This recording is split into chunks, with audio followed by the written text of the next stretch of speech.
A procuradora do estado do Maranhão, Renata Bessa, deu uma facada em um boneco representando o presidente Jair Bolsonaro na tradicional Malhação de Judas, agora no último sábado.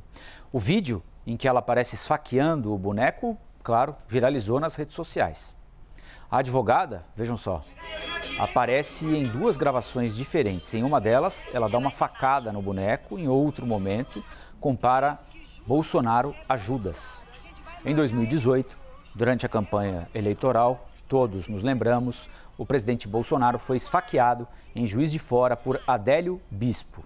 Ele era candidato à presidência da República, ainda estava em campanha e ficou internado durante semanas. Ainda hoje enfrenta problemas de saúde decorrentes do atentado. Questionada sobre o motivo da facada, Renata Bessa explicou à CNN que a Malhação de Judas é uma tradição no Estado, em referência à traição do apóstolo a Jesus. Ela reforça que a facada não tinha relação com Bolsonaro. O vídeo tinha sido publicado inicialmente em grupos da família e no status dela no WhatsApp. Mas com a circulação das imagens, a procuradora está sofrendo ameaças nas redes sociais. No Twitter, o deputado federal, filho do presidente Eduardo Bolsonaro, repudiou a ação. A CNN procurou o Palácio do Planalto e o deputado Eduardo Bolsonaro para comentar sobre esse tema. Eles ainda não se manifestaram. A procuradora disse aqui à CNN que vai entrar com uma ação de produção antecipada de provas. E esse é o assunto para Liberdade de Opinião. Já quero saber de Molica, hein, Molica? Esse caso é passível de punição, já que vem de uma autoridade, né, Molica? Uma procuradora do Estado?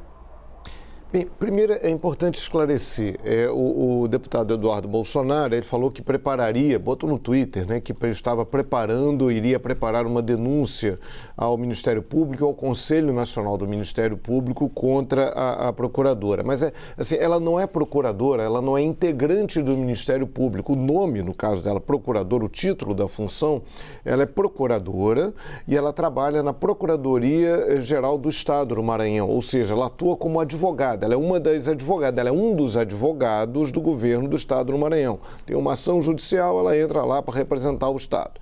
Então tem esse nome de procuradora, tem essa função, mas ela não integra o Ministério Público. Bem, foi um negócio muito infeliz, né? Assim, a Malhação de Judas, existe essa tradição, né, de se malhar, de bater, de queimar o boneco, é uma tradição brasileira, né? Normalmente são políticos, pessoas, às vezes é o vizinho, às vezes é o comerciante, enfim, alguém que as pessoas não gostam. Agora, no caso ali, teve a história da facada, né? O presidente Jair Bolsonaro, na época candidato, sofreu uma facada, ele quase morreu por conta disso, então foi uma violência que ele sofreu. Então, assim, brincar com isso, ironizar, não é legal. Né? É algo assim de um elemento de violência política, de um elemento simbólico, né? Ela não estava propondo que se esfaqueasse novamente o presidente Jair Bolsonaro.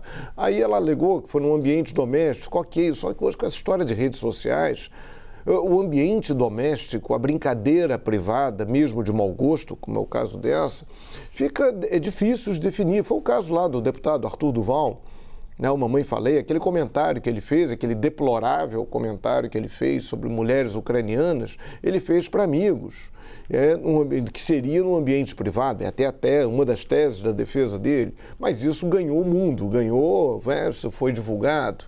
Aí ela diz, não foi bem isso que ela disse, que ela fez ali, foi... Mas aí tem aquele vídeo, né, que ela compara Bolsonaro a Judas. Enfim, se isso passível de punição, talvez uma punição ética, não sei, porque é essa questão do ambiente privado, isso tem que ser avaliado, não foi claramente uma ameaça. Talvez possa haver aí uma ação de danos morais, uma ação civil de danos morais contra o presidente, mas isso tem que ser muito equilibrado e tem essa discussão maior sobre a questão da privacidade, sobre o ambiente privado. Imaginemos que tudo aquilo que cada um de nós já disse ou fez em ambiente privado. para parentes, pessoas próximas, amigos, enfim, é uma questão delicada. Mas, enfim, o gesto é condenável porque remete a um fato real muito grave. Agora, a gente tem que falar também da violência simbólica na política do Brasil. O Eduardo Bolsonaro é filho do presidente Bolsonaro, ele tem todo o direito, como político e principalmente como filho, de ficar indignado. Agora, há pouco mais de uma semana, 10 dias, ele ironizou a tortura sofrida pela jornalista Mira Leitão. Brincou com a tortura.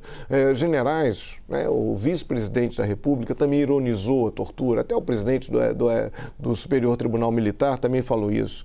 O Bolsonaro, quando ele era deputado, Jair Bolsonaro, deu uma entrevista dizendo que era favorável à tortura.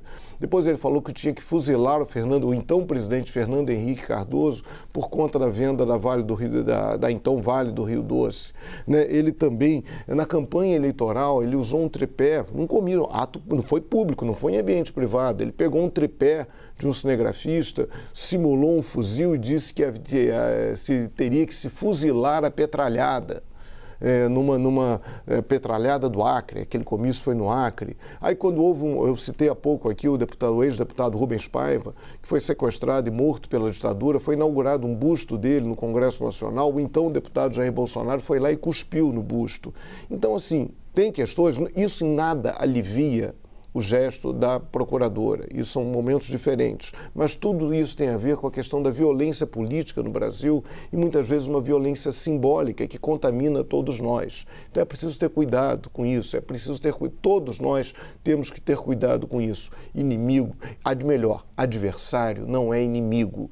A gente tem que baixar a poeira desse processo, levar a política a isso. Adversários são normais e necessários numa democracia, mas não podemos transformar isso em ódio. O culto ao ódio não é bom para ninguém. É com você.